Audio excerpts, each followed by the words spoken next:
Hello friends, आप सभी का अपने एच ट्यूटोरियल पर स्वागत है। इस वीडियो में देखेंगे जेसीईआरटी क्लास 6 का इंग्लिश यूनिट 2A का क्वेश्चन आंसर क्लियर है। यूनिट 2A का नाम है the king and the tree goddess. तो वीडियो के साथ बने रहिए और कहीं पर दिक्कत होगी तो मुझे कमेंट कर दीजिएगा, मैं आपकी प्रॉब्लम सॉल्व करने की पूरी कोशिश करूंगा। तो चलिए बढ़ते हैं क्वेश्चन आंसर की ओर। Explore the text. देखिए, state whether the following sentences are true or false. Clear है, बताना है कि नीचे जो स्टेटमेंट लिखा हुआ है वह सही है या गलत है। फर्स्ट नंबर देखिए, अ daemon lived in the deodar tree. Clear है, देवदार ट्री में एक राक्षस रहता था। तो ये जो सेंटेंस है गलत है। क्लियर है। फिर देखिए second number, the king wanted his palace to be as magnificent as a temple. Clear है। तो देखिए, राजा अपना जो महल है उसे एक मंदिर की तरह भव्य या फिर उसे सजाना चाहता था। पैलेस को, अपने जो महल है उसको मंदिर की तरह बनाना चाहता था। तो यह सही है। क्लियर है। फिर देखिए third number, the prime minister protested when the king wanted to cut the deodar tree. Clear है। तो देखिए, इसका हिंदी मीनिंग हो जाएगा, क्या प्राइम मिनिस्टर ने राजा को मना किया था जब राजा देवदार का पेड़ को काटना चाहता था। तो इसका आंसर हो जाएगा, यानी कि ये जो सेंटेंस है ये गलत है। क्लियर है, प्राइम मिनिस्टर ने मना नहीं किया था।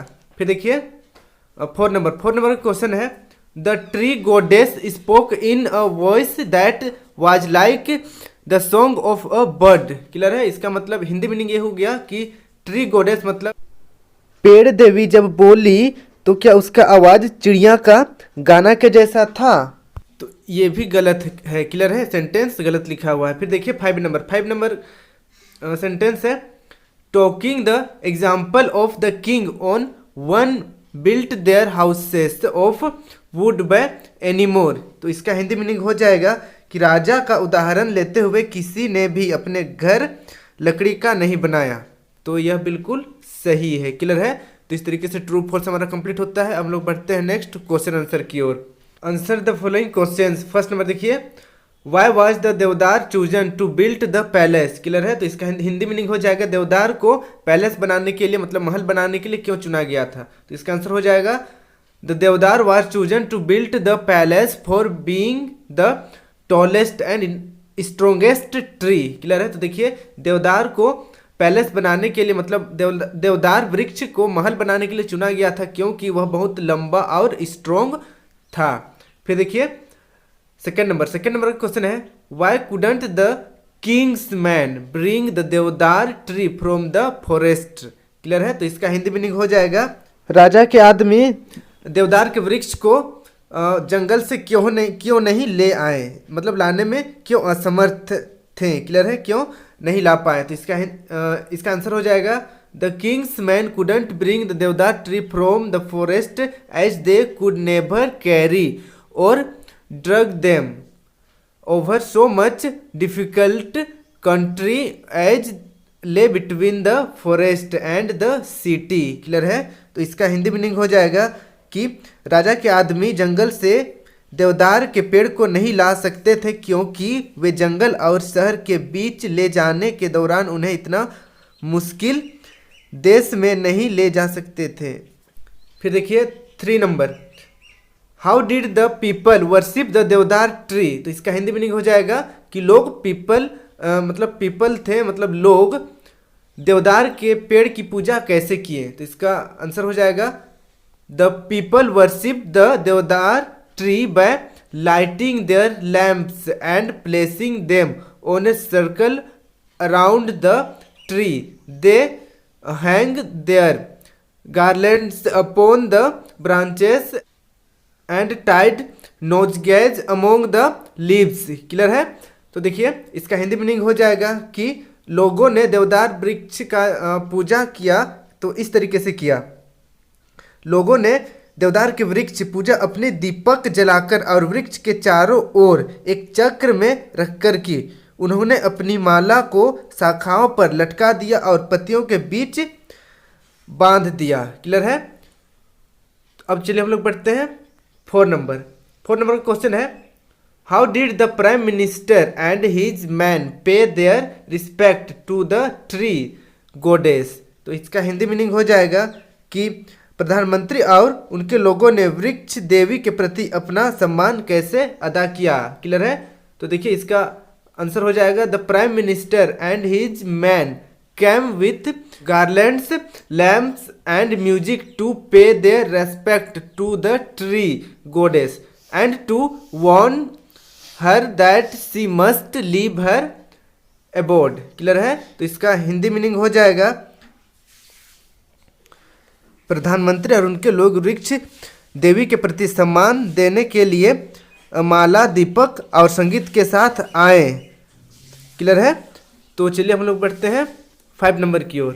5 नंबर का क्वेश्चन है how did the goddess indicate that she had understood what was to happen.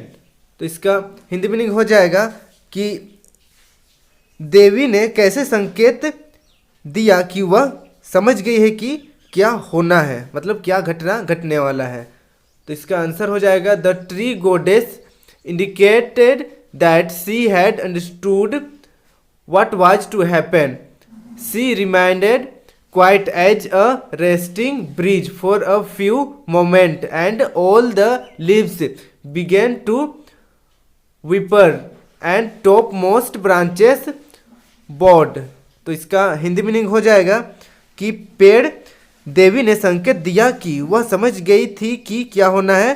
वह कुछ क्षणों के लिए आराम की हवा के रूप में शांत रही और सभी पत्तियां आपस में फुसफुसाने लगी और सबसे टॉप मोस्ट सबसे ऊपर की डालियां झुक गई। फिर देखिए 6 नंबर का क्वेश्चन है why did the tree goddess wish to be felled in 3 part. तो इसका हिंदी मीनिंग हो जाएगा वृक्ष की देवी को 3 पार्ट में मतलब 3 टुकड़ों में गिरने की इच्छा क्यों हुई। तो देखिए इसका answer the tree goddess wished to be felled in 3 parts because dozen of deodar tree have sprung from me. If you fall me with one mighty stalk, my weight will certainly crush all my children to death। तो इसका Hindi meaning हो जाएगा कि देवदार की देवी यानी कि पेड़ की देवी ने अपने आप को 3 टुकड़ों में गिरने की इच्छा प्रकट की क्योंकि उसके आसपास दर्जनों उसके छोटे छोटे बच्चे थे। अगर एक साथ एक ही बार में उसे गिरा दिया जाए तो हो सकता है कि उनके बच्चों को चोट लग सकती थी। क्लियर है। तो इस तरीके से हमारा कोर्स आंसर कंप्लीट होता है। इसके बाद हम लोग कुछ फिल इन द ब्लैंक्स देखेंगे। उससे पहले आपसे रिक्वेस्ट है कि अगर अभी तक आप मेरे चैनल को एचडीएस ट्यूटोरियल को सब्सक्राइब नहीं किया तो सब्सक्राइब कर लीजिए और साथ ही बेल आइकन को भी प्रेस कर दीजिए ताकि जब भी मैं नया वीडियो अपलोड करूं आप तक नोटिफिकेशन चली जाए। और वीडियो को अपने दोस्तों के साथ अपने क्लासमेट के साथ जरूर शेयर करें ताकि वह भी अच्छी तरीके से नोट बना सके। तो चलिए बढ़ते हैं हम लोग next fill in the blanks की ओर। यहाँ पर देखिए मैंने ऑलरेडी फिलअप कर रखा है। Now on the basis of your understanding fill in the correct degree of comparison of adjective given within brackets। तो देखिए पहला number the deodar is the blank and the blank tree in the Himalaya। तो देखिए यहाँ पर comparative adjective में इसको भरना है तो टॉल का हो जाएगा यहाँ पर टॉलेस्ट और स्ट्रोंग का हो जाएगा स्ट्रोंगेस्ट। क्लियर है। तो इस तरीके से फिर देखिए second number pine tree are taller than mango tree. Clear है। यहाँ पर टॉल से टॉलर हो जाएगा। फिर थर्ड देखिए the king sent his men to bring the blank deodar they could find. तो यहाँ पर लार्ज लिखा हुआ है तो इसका लार्जेस्ट हो जाएगा। फिर देखिए 4 number cut down your blank. तो यहाँ पर लवली ट्री तो यहाँ पर लवली ही होगा। फिर देखिए 5 नंबर का क्वेश्चन है the path where blank narrow than they had thought. तो इसका यहाँ पर ब्लैंक में जो खाली स्थान है आपको भरना पड़ेगा नैरोवर। क्लियर है। तो इस तरीके से हमारा चैप्टर 2A कंप्लीट होता है। आई होप आपको वीडियो पसंद आया होगा। Thank you for watching my video. Have a good day.